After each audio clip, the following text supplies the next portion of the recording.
I'm back again to present your main man's guide to character creation in Dungeons and Dragons. Now, in Dungeons and Dragons, you might initially think that character creation begins with a book. It does not. Character creation begins here inside your mind and must germinate and gestate and roll around through your internal thoughts for a long period of time. Do not be concerned even in the slightest in mechanics. They are not something that should relevantly dictate your character choice. Create an image in your mind of what you want to play. It is a fantasy game that allows you to unlock the potential of your mind to seize and realize this creative endeavor through what you're playing. A common mistake many people play with the power gaming route is they create a character that they ultimately, after 10 game sessions in, are no longer vested in, are no longer interested in because they did not create what they wanted in here. They just flipped the numbers around in their mind. Math is not fun in a creative endeavor such as this. It is all about coming to a realization of what you want to play. Picture and envision this individual, whether they are a human knight or a half-orc wizard in your mind, and begin to turn around, add details, add ideas about the entity's family, about this individual's past, why they have learned what they have learned, how they've come to their skills, what driving passions they have, what motivates them, what sort of foods do they like, what's their favorite color. And what I'm saying is develop a personality as full and completely formed as you can for that individual. And once you have done that, you will have a character that you can get invested in. Take a tiny little piece of yourself and roll it up in there, an avenue not traveled by you in life. Do not, I repeat, do not play yourself.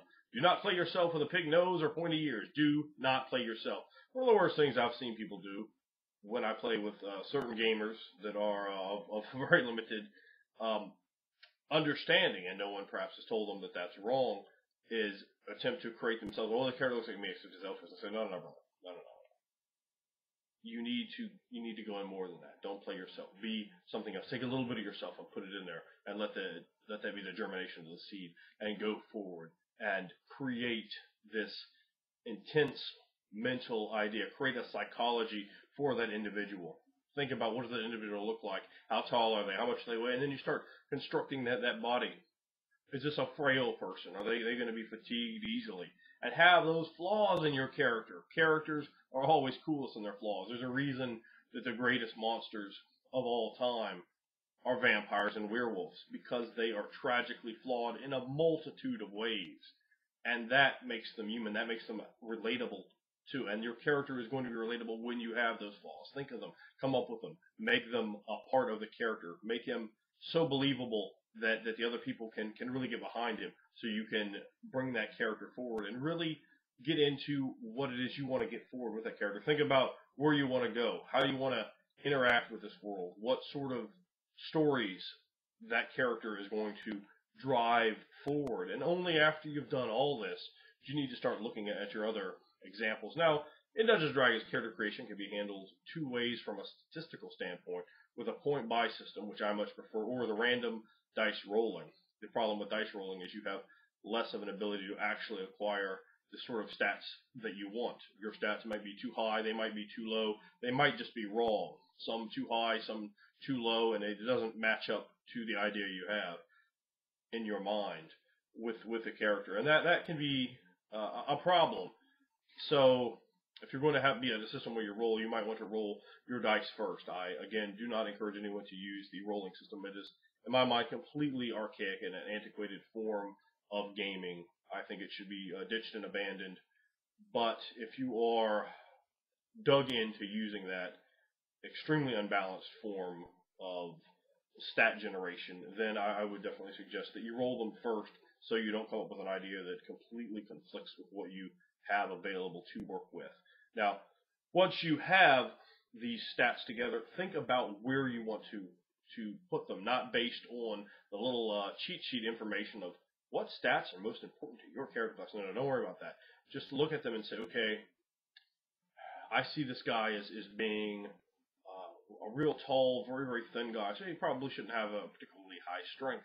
Or, you know, if he's a short, stocky dwarf that's barrel-chested and huge shoulders, maybe he needs a higher strength.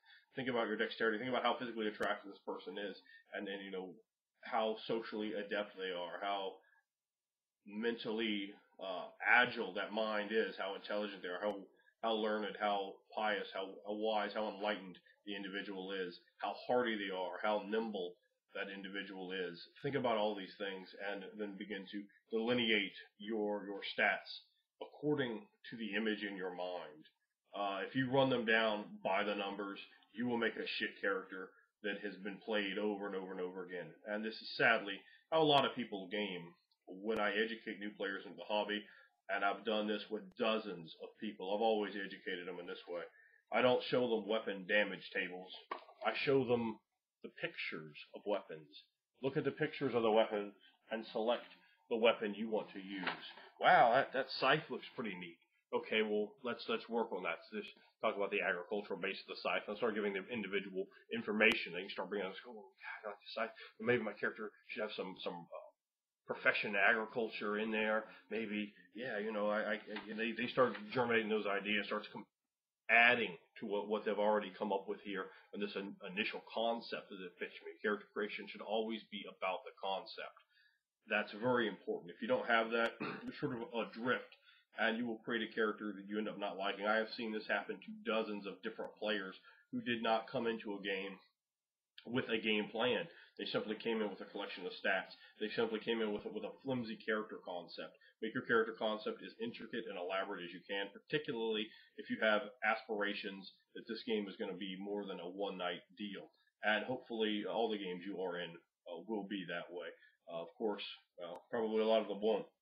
But if you go in planning and prepared for that, you're not going to be caught flat-footed when the game actually goes long, when you have campaign and you're sitting there like, oh man, I wish I'd done more of this character.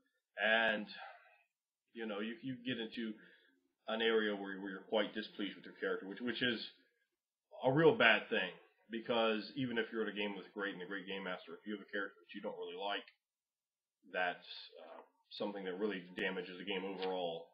It's not going to allow you to interface with the game correctly. That's what a player character is. It's your ability to interface. Pick the character that you want, not the character that is mathematically the most proficient. That's something that creates a lot of problems. And also remember, in Dungeons & Dragons 3.5, every stat has an advantage. Now, while certain stats may be more statistically advantageous to certain types of characters, there's a multitude of feats that you can choose. And once you have everything taken care of, feats are a great way to help shore up a concept that might not be as statistically advantageous as other concepts. The half-orc sorcerer might not really look like the keenest choice, but there's other feats you can help build in there to give your character some advantages there, which will, you know, over the long term, really help shore him up. I'm strongly form over function. If you make a function over form character, you will regret it. The people playing with you regret it. Your game master will regret it. No one will be happy with that choice, even you in the long run. It just is a bad look on you, and it is a bad thing for the hobby overall. So really think about making your character unique and special and interesting. So when people look back, this is what I play for in games. When people look back, they go, oh, remember that. Now, what were you playing? What weapon did you use? Oh, I don't know either. My character wasn't special or important at all, but yours was. You were doing all these neat things, and you had, you know, this great giant club. It was actually an enormous, made from an enormous kraken's beak, and you know, you're jumping around, power bombing people. You slapped a duke in the mouth and threw him out the window. You know, when you're playing and getting those highlight reel sort of action. And I just threw some quick hyperbolic ideas off the top of my head. But when you have that, that's what you're going to remember. That's what you're going to play for, not the extra D8 damage your longsword did. So, you know, when you're new to the game, you're building a character, look at the nice selection of weapons. Which ones are going to work with my character? Look at the skills, but only after having thought in the terms of background. What does my character actually have learned? Has he learned profession sailor? We'll put it in there. Has he learned craft blacksmithing? We'll put that in there. Does he learn knowledge of nature? We'll put that in there. Don't just try to pump up and max out things and and go, I don't have enough skill points because I kept capping everything at 4 at first level. Well, you're not really supposed to cap all your skills at 4 at first level. You are sometimes just not that great at things. Maybe you're a rogue that only has 1 rank of high shadow, 1 rank of low silently. He's just not the best at it. And that's cool. I mean, maybe even better, he didn't have any ranks at all those. He sucks at it, but maybe he doesn't think he does. And he's got that idea in his head that, oh yeah, I'm great, I can sneak across and handle all this, and he just keeps screwing up. He's kind of bumbling. And maybe you come over there and subsequently give this guy a bunch of feats that are very lucky, allow him to, maybe while he's still getting caught, he has some feats and some other abilities that are going to allow him to better escape those skill selections and such that can really reflect and make quite an interesting character. So your next step after you put your stats together, after you choose your race, is picking your class. And again, play the class you want to play. Don't look at the other players and go, oh, what do we need? No. What the game needs is for you to make a character that makes contributions in the game, in a role-playing format, in a role-playing context. The game is far better off with 4 fighters that are unique, interesting, different, with different stories, than with an ideal party that is bland, generic, and uses standard door operating procedure. That is, in fact, the unmitigated balls.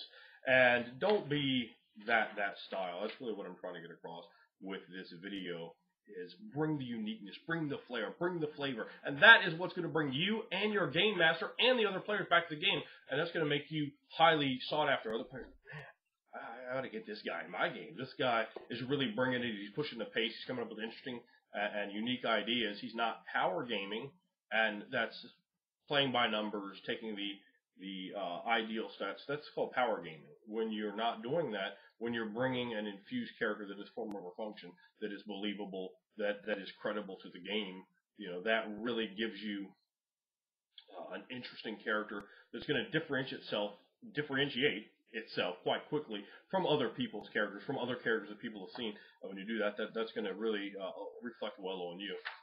So again, the same thing. Pick your skills out, pick your feats out based on the image of your mind, and that image may well be helped shored up by some feats. You might be able to go, okay, well, gosh, I've already gotten all these penalties because I'm playing a half-orc, and gosh, I don't even see my half-orc having that high of a charisma, really, probably like a 13, and let me see, but maybe I get some feats over here that are going to help me still be able to be a sorcerer of some renown. And I can guarantee you, through the OGL system, through the vast array of feats that are out there, there's a great number that you can pick and take and add on to a character and really help that concept come across. I am, again, a very big advocate of making my character in my mind, bringing forth this image and rolling it around for months before I even find a game, or sometimes years, sadly, because I usually have to run the games, before I can really find a way to manifest that character.